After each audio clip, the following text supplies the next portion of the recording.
High বন্ধুরা, শুভ দুপুর। আজ এই দেখো কি রান্না করছি। এই যে ছোট মাছগুলো এনেছি, এই মাছগুলো কেটে ধুয়ে নিয়েছি। মাছে পাতলা করে ঝোল করব ঝিঙ্গা, আলু, বেগুন দিয়ে, টমেটো দিয়ে। আর করছি এদিকে ঢেঁকির শাক। দেখতে থাকো তোমরা রান্নাটা। ঢেঁকির শাকটা করার জন্য কড়াই তেল দিয়ে দিচ্ছি। পেঁয়াজ দেবো, পেঁয়াজ কুচি, কাঁচা লঙ্কা একটা, লবণ দিয়ে দিলাম, হলুদ দেবো,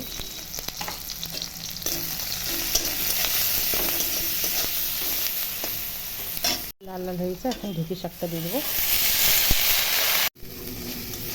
শাকটা ভাজা হয়ে গেছে, এখন নামিয়ে নেব। তারপরে মাছটা করব, মাছের ঝোলটা, মাছটা ভাজবো। নামাই নিচ্ছি শাকটা, লবণ হলদে মেখে নিচ্ছি। এই যে কড়াই তেল গরম হয়ে গেছে, এখন মাছগুলো ভাজে নেব।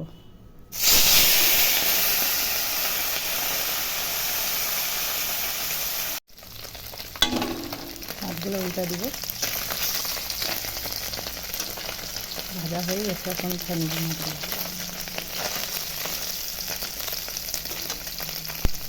সব মাছগুলো ভাজা হয়ে গেছে।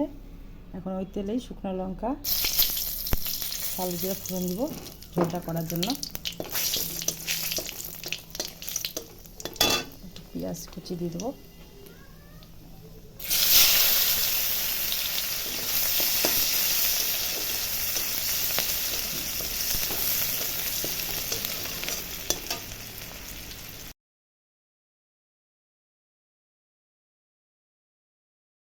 এখন সবজিটা দিয়ে দেবো।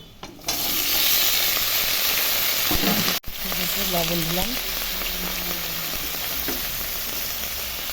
দিলাম। সবজিটা ভালো করে ভাজা করব। ভাজার জন্য ভালো করে নাড়াচাড়া করে একটু ঢাকা দিয়ে দেবো।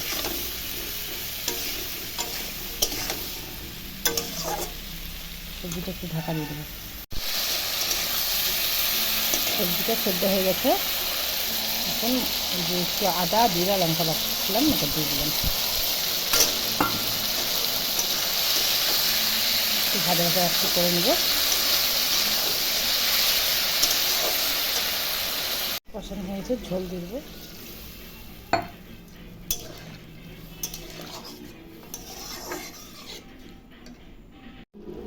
ঝোলটা ফুটে গেছে বন্ধুরা, এখন মাছগুলো দিয়ে দেবো।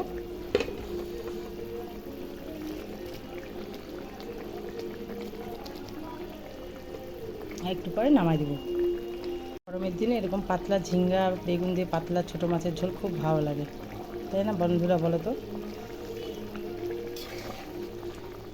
আর তোমরা বাড়িতে করে খাবে, খুব ভালো লাগবে।